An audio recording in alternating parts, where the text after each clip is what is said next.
This is Capital Games Movie Club. I am the Wiz. And I am Kim Shactman. Kimmy, how you doing today? I'm doing. How are you? Well, that's not an answer. I'm doing all right, I guess. You're doing. God. I mean, it's been raining for like 5 days straight here. So. Oh, yeah. Yeah. Same here in Jersey, actually. It was raining for a few days in last week. And I guess that pushed up to you guys up there in the New colonial Hampshire. countries. Yeah. Right. In the mountains. Yes. Enough about the weather. Well, we are reviewing the movie The Big Lebowski, starring Jeff Bridges, John Goodman, Steve Buscemi, Philip Seymour Hoffman, and John Turturro, and Julianne Moore, directed by the Coen brothers, Joel and Ethan Coen. Kim, you've known me for a long time, so you probably know what my favorite movie of all time is, correct? Whatever, it's fine. You probably don't. That's fine. Okay. That worked out well. I feel like I do, but I don't. Okay. Like, My favorite movie of all time is Fargo, and it's a movie from... Oh, yes, you did tell me that. Okay. Fargo, You know, it's bad that it was presumptuous of me to say, yeah, you like me so much you remember inane details about me, right, Kim? Like, yeah, Jesus sure. Christ, put me on the spot. I'm like, oh, shit, what's his favorite movie? So, Fargo is one of my favorite movies of all time. When I saw Fargo, I fell in love with it. And then in '98, they started having advertisements for their new movie, which was The Big Lebowski. And it was wildly different from what Fargo was. Fargo was a serious but sort of comic crime movie, whereas this is a crime movie as well, but is much less serious. In fact, it's not serious. It's not serious at all. No, it's not. Even though it was a lot different from what I knew of the Coen brothers at the time, I was still excited to see it. So when I saw it in theaters, I didn't like it so much. I was like, that kind of sucked.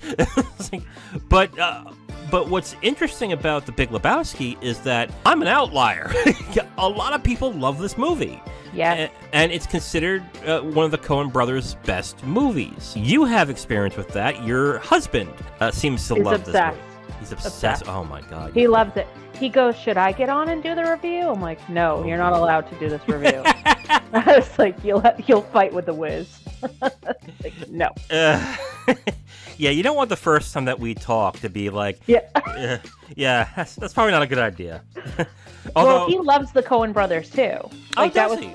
Yeah, he told me that. He said that was he's like, oh, you're doing a Coen brothers review? Like, movie review? I was like, yeah. I'm like, who the hell's that? You can see I'm not as versed in film as most are, but then I started like No Country for Old Men. Like, I love that movie. That's a good movie. Okay. The last movie that I watched of theirs is also, I think, the last movie they've done together is Inside Llewyn Davis, which was an amazing movie. Ooh, I haven't seen that yet. It might be. I debate this with myself. I might like it a little more than Fargo, but I will still say Fargo is my favorite movie. But Inside Llewyn Davis is an amazing movie. Down to that, let's just get to the review of The Big Lebowski, directed by the Coen brothers. I'm gonna say right off the bat, I haven't said anything funny yet. Come on, let's calm down. Sorry. Did you have gummies before this? No, Okay. I didn't have adult candy before. Okay. I said when I watched this the last time, which again was in '98 in the theaters when I was 15. I've seen it, bits and pieces of it after that too, but actually sitting down and watching the movie, I was 15 when I last watched it. Oh, I didn't know that. Yeah, and I didn't like it. Of course, my friend... Which I think is kind of interesting, because I feel like when you're 15, this movie would seem like a riot. Like, people would think it's really funny when you're 15. Well... But you're like Mr. Film Buff, so you're just like very much critiquing it, whereas everybody else is just thoroughly enjoying the other person. Okay, the other person I was with, who is also considered a sort of film buff at the time, loved the film. The film. He really liked it. Interesting. And he would evangelize this movie too. He'd be like, "Oh, you gotta see The Big Lebowski. Oh my God, it's so funny. Oh my God, it's this. Oh my God, it's that." And I'm like, "Yeah, okay, sure." A lot of film people who are really into film, also love this movie. So when I got out of it, went, it kind of sucked, actually. Like, but then again, I will also state, stoner movies, movies that people say, oh, you have to be under the influence to actually really enjoy and get it. This is 110% a stoner movie. 110%. Right. Another movie that I get reminded of, Fear and Loathing in Las Vegas. I've never seen that movie, okay. and everybody tells me to watch it. I also did not like that movie, but again, because I don't imbibe. You don't partake. I don't partake. I guess that could be the reason why I just don't connect and don't like those movies, but I will give that movie, again, another shot, because I do like Terry Gilliam. But I'm going to say this, though. After watching it this morning, I went from not liking it to tacitly enjoying it. And okay, but so why? After watching a whole bunch of Coen brother movies, I've seen a lot of them now. The absurdist humor that is laced in all their, even their serious films, except for like No Country for Old Men. All the absurdist tones that are in the movie are just ratcheted up to like 12 in this movie, which I can kind of appreciate. Even though I think some of the other lesser-known comedies that the Coen brothers have done, I think do it a lot better. I did end up enjoying this movie a little bit more than I did in the past. But I will say I prefer the Coen brothers when they have a serious movie, but it's laced with dark humor throughout. Like Fargo is perfect with that. So is Inside Llewyn Davis. So is A Serious Man. Like those movies I think are really well done because they blend the serious nature of the movie with those little bits of comedy that just fit so well. With exception, though, I think Raising Arizona is a good movie. I've always liked Raising Arizona. I feel like I've seen that and I can't remember it. Or maybe I haven't seen it. I can't remember. Nicolas Cage, The Steal a Baby. Yeah, I think I have seen that. Okay. It might have been a while. It's from the 80s. Although I did enjoy it, I found myself just having a good time with it. I'm not going to 180 and go, oh, it's a great movie. I think the criticisms that people have of it and that I have it before, I think are still valid. But I did end up enjoying it. Let's go with you. What did you think? So I will be very transparent with my audience and with you because it doesn't bother me to be that way. The first half of the movie, I was watching it and I was stone cold sober and I was bored out of my mind. I was just like, and again, and my husband's watching it with me, who is obsessed. Oh, and I look at him and I say, do you really think this is funny? And he says, well, yeah. And I'm like, okay. And then I got up and I went to the refrigerator and I grabbed myself some adult candy. And then I watched the second half of the movie. And then I was like, okay, now I can understand how this is funny. So that is basically my overview of the movie. So it's situational. It's what it's like when people say, oh, it's a great movie if you watch it in 3D. Or my favorite of one of the when we did the review of Clerks 3 of someone who said, oh, Clerks 3 is a great movie if you saw it with a packed theater of people who love Kevin Smith, with Kevin Smith in the audience, where everyone's crying because everyone loves Kevin Smith and Kevin Smith does a Q&A. Like, it's a situational movie, which I say, personally, when people say that, goes, if I need a complete situation in order to enjoy the movie, that's not a good movie.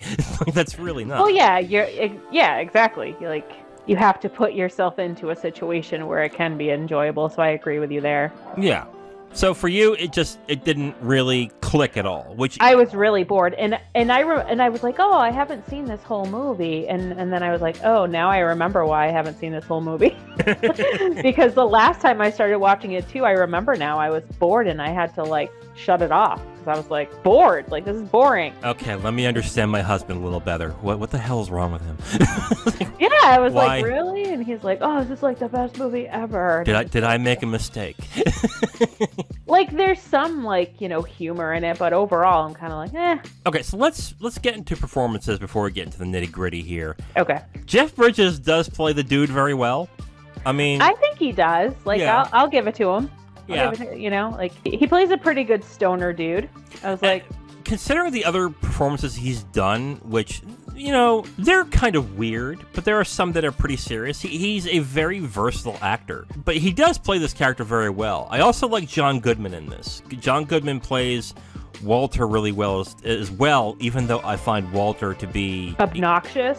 Well, that's his character, but with that character, you want him to, you kind of want him to be somewhat charming and funny, and I did not find him to be either. No. Especially with how abusive he is to Donnie. It's just like... if he just like is constantly yelling. I'm like, stop yelling! Like, yeah, that's the character, unfortunately. I know, and I was yelling at the TV to tell him to stop yelling. And my husband's like, what are you doing? I'm like, he's too loud. I've turned into like an old lady. I'm like, he's too loud. Can you turn the volume down? Yeah. Stop yelling at Dottie. Although Donnie is annoying too, because he's. Oh, I thought he was kind of cute. I was like, oh, little Donnie in the background there. Yeah, it was interesting seeing Steve Buscemi as that character after he is probably one of the most ruthless villains in Fargo. But that's I'll digress on that one. Performances are fine, I guess. Nothing. So, who stood out to you the most? Like, who did you like the most in the film for performances? Because there's a couple that I like better than some of the main characters. I really actually liked Julianne Moore's performance. I thought she wasn't too bad. And then Hoffman. Oh, Philip Seymour Hoffman? Yeah. Yes, thank you. They're fine. They're fine. Like, I thought they were like, I don't know, I thought they were good, like, well, they're supporting characters, I guess you could say. Yeah, they're good. They're good at playing broad characterizations. Like Philip Seymour Hoffman is the kiss-ass assistant to the rich guy, and he plays that really. He does that really well. Like I just thought, you know, I thought he brought some good sarcastic humor to it. So. Yeah.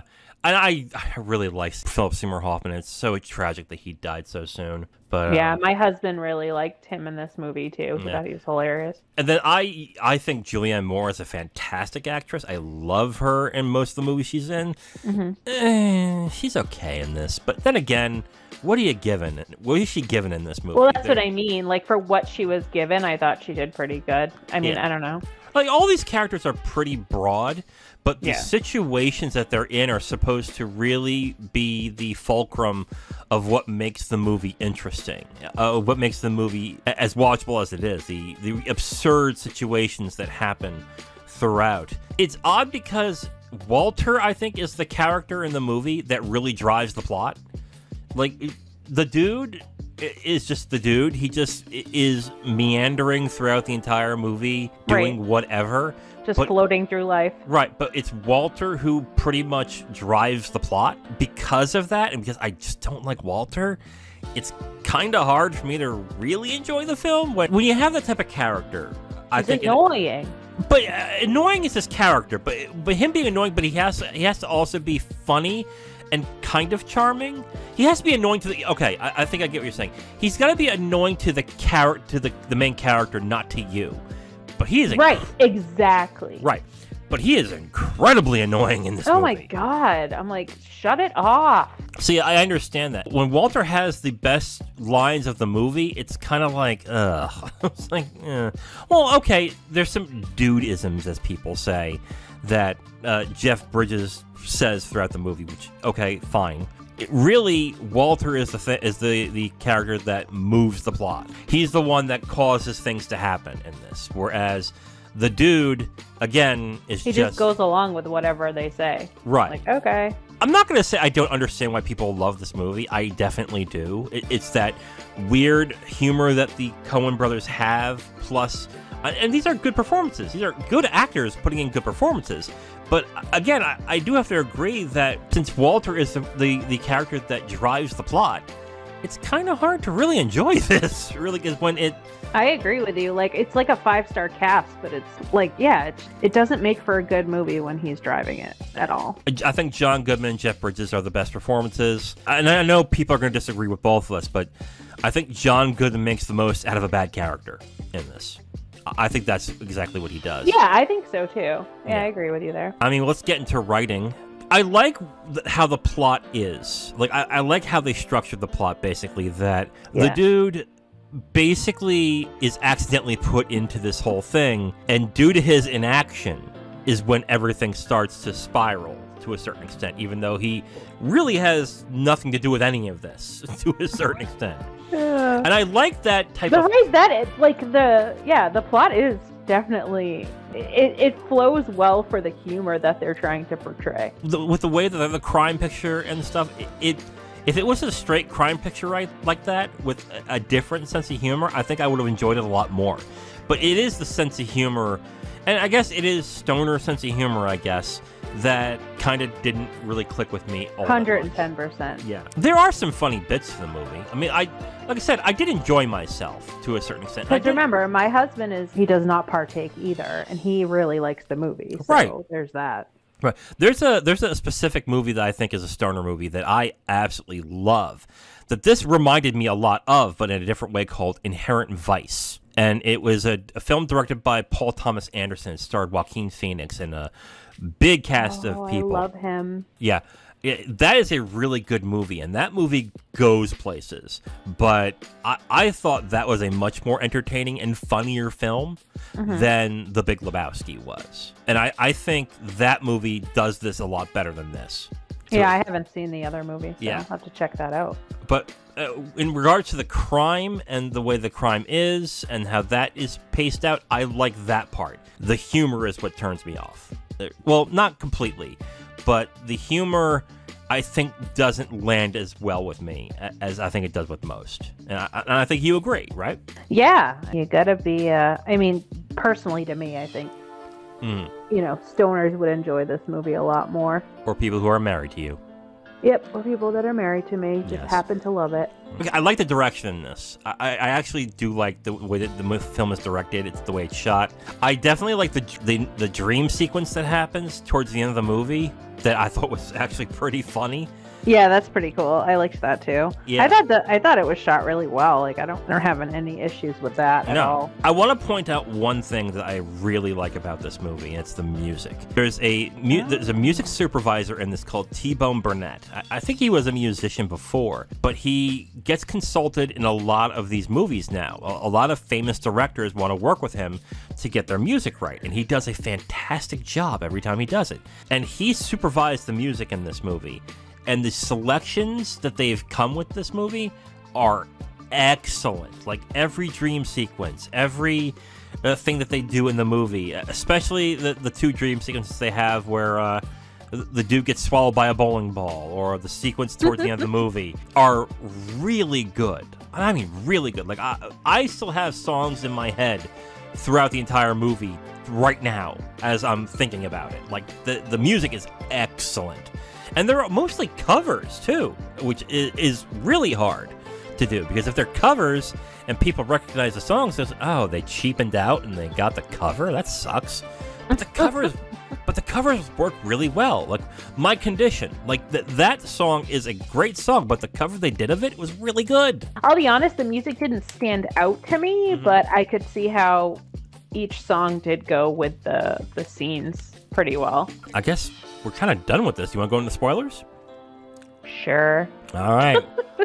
I think Kim took. Can everybody tell that I just loved this movie? I think you're stoned, to be absolutely honest, and you're just not telling me. I'm not. I'm really not. I truly am not. Yeah. I only do that occasionally when a movie kind of sucks, and then I have to just get through it. Oh, okay. That's good to know. So wait a minute. You got stoned during Field of Dreams? No. I did not. What is the voice saying, man? Oh, God. The movie is like... Go the distance, bro! No, because I did not get stoned during that movie because I was still trying to figure it out and I was overthinking it. So I was like, I can't. I have to be sober for this. Yeah. Okay. All right, let's get into spoilers for The Big Lebowski. If you have not seen it, if you're one of the few who haven't, you can come back. You can pause, come back when you're ready. We're going to spoilers for The Big Lebowski in 5, 4, 3, 2, 1. I think it's pretty humorous the way that they started the movie off with him wanting to get a replacement rug. I thought that was hilarious. I was like, is this really how this movie's starting? Like, that part was pretty funny, like just the writing in that. But I don't know, it's just like... No, the absurdity of the plot, which you're right, it is basically he wants to get a new rug, and I guess in his mind he gets roped into all this other shit that has nothing to do with him. Yeah, but because the people think that he is the rich Lebowski, and he's not, he feels that the rich Lebowski is the person that should compensate for the rug getting peed on. Right. Which, I guess in a roundabout way, I kind of understand, but I'm like, okay, sure. But yeah, I definitely found that absurdness funny. But like I said in the review, the plot I like. The execution with the humor is where I kind of, I'm kind of wishy-washy with. The film, for a bunch of slackers, is surprisingly vulgar. Vulgarity doesn't bother me. Like, you know me more than anybody. Vulgarity doesn't bother me. Right. But with these characters, it felt kind of weird. Not for Walter. Like, if it was just Walter, I'd be like, yeah, okay, it's Walter. Whatever, I get it. But, like, when the dude is saying stuff like they're pretty vulgar and stuff like that, or, like, random characters, it's just like, okay. Yeah, it didn't really fit them. Not really. No, like, these are supposed to be pretty carefree, except for Walter, who the fuck cares? Just who cares, man? Right. That I just was like, yeah, that doesn't really fit. to me, at least. I really wish that they had more of the Jesus character in the movie, because I just, like, look at him and laugh. Yeah? Well, like, he's so funny looking. With the purple outfit, and he's got, like, the little pinky nail. Like, yeah. What? Well, if you like the character that much, they did a spin-off of this movie with that character specifically. Oh, they did? It's called The Jesus Rolls, I think it's called. Oh, jeez. Have you seen it? I have not, because I'm not, like I said, I was never really a fan. But on top of that, the Coen brothers didn't make this. The Coen brothers don't really like to do sequels, but John Turturro directed the film. I think he's a riot. Yeah. But let me ask you something. Can you watch that character for an hour and 30 minutes? I don't know. It depends on what he's doing. Now I kind of want to watch this. Okay. I believe it's on Netflix. Yeah. And, oh, it has a really low rating. Oh, yes, it does. It did not do very well. Probably sucks. It's from a Coen Brothers character, and right. I think what happened is that either as a favor, or maybe they bought the character specifically, that they just made their own movie with that character, which, to me, it's like, I don't know how you can make a movie about that character when, one, it's been confirmed that he is like the character said, he's a pederast, which I think the crime that he did was he exposed himself to children. And that's disgusting. Yeah. And that the little that you know about him is that he licks his bowling balls and he's very sexual. Yeah, he like licks the ball. That's so gross. Yeah. Ugh. But yeah, okay, fine. We'll see about that.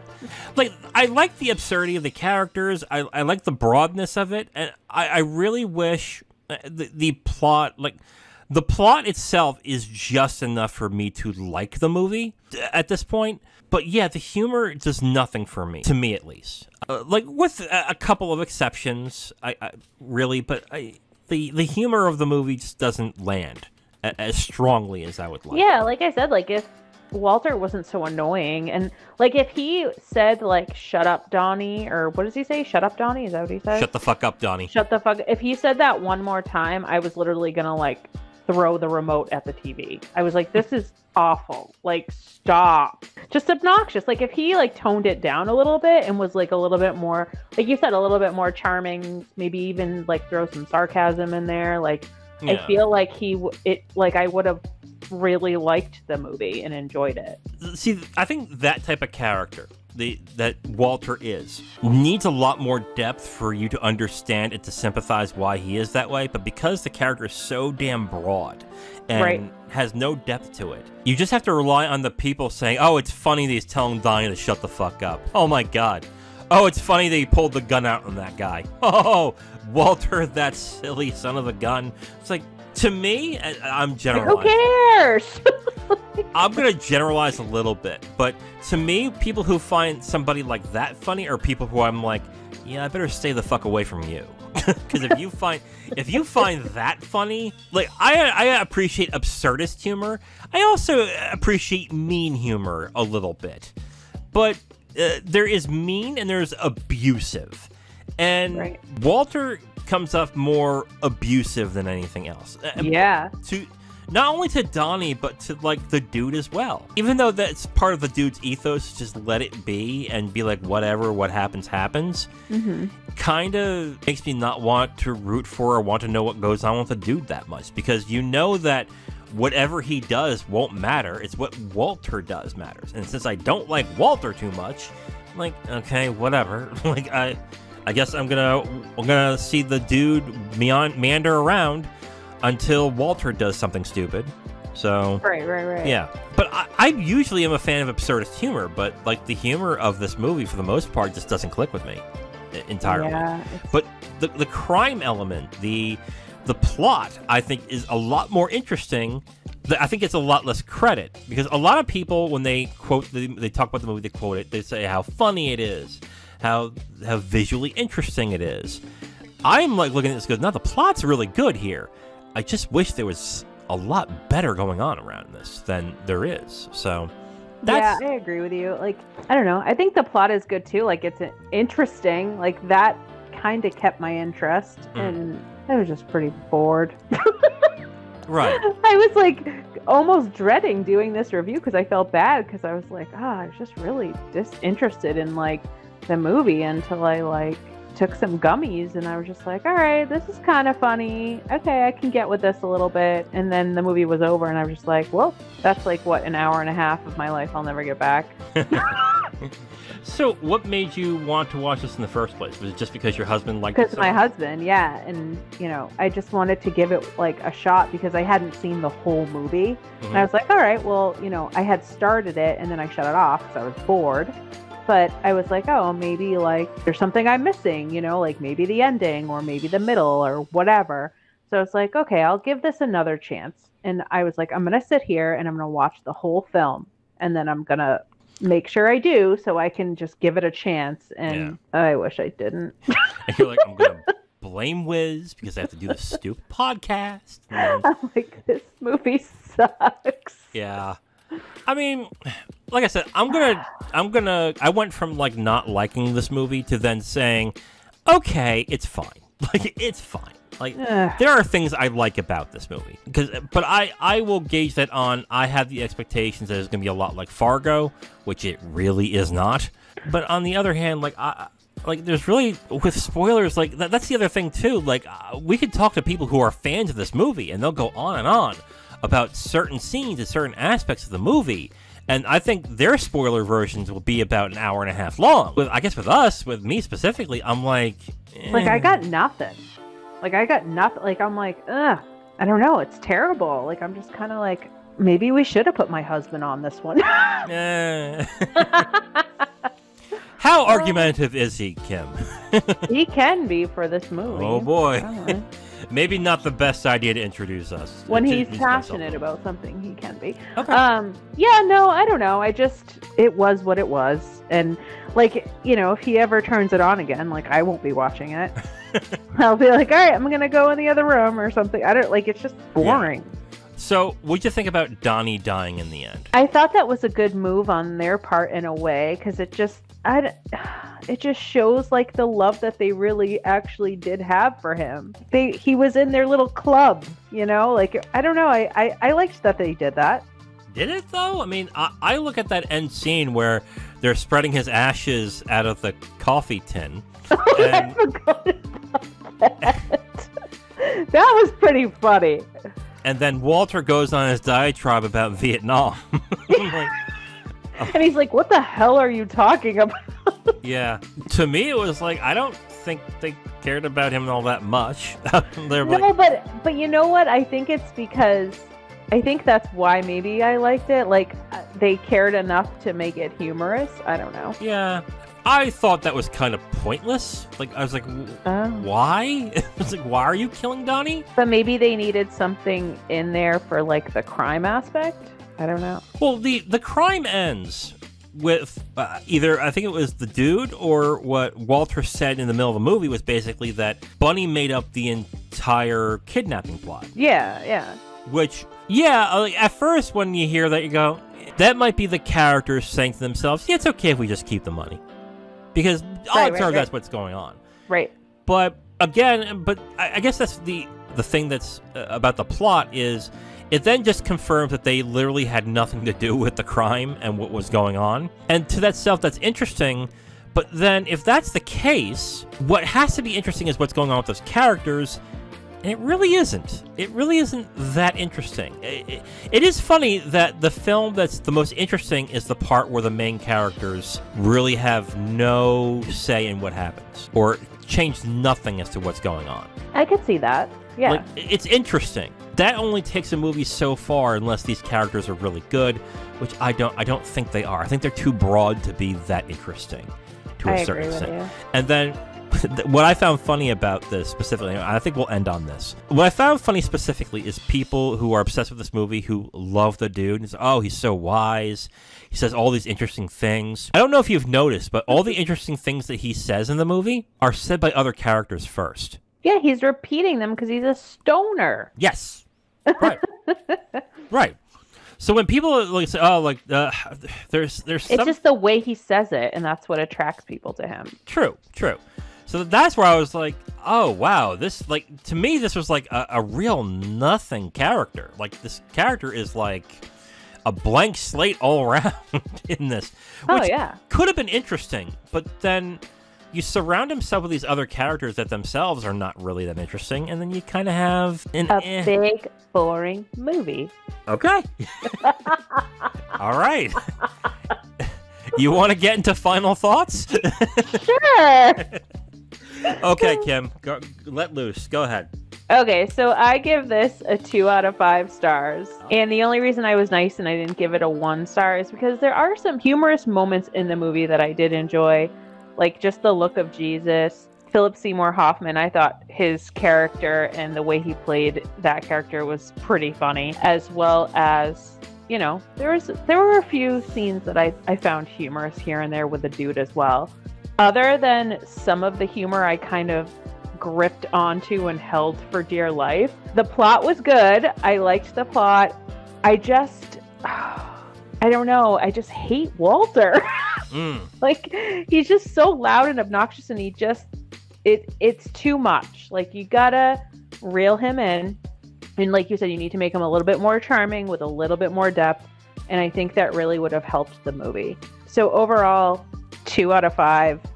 I was very, very bored with the movie until I partaked in some adult gummies. There you go.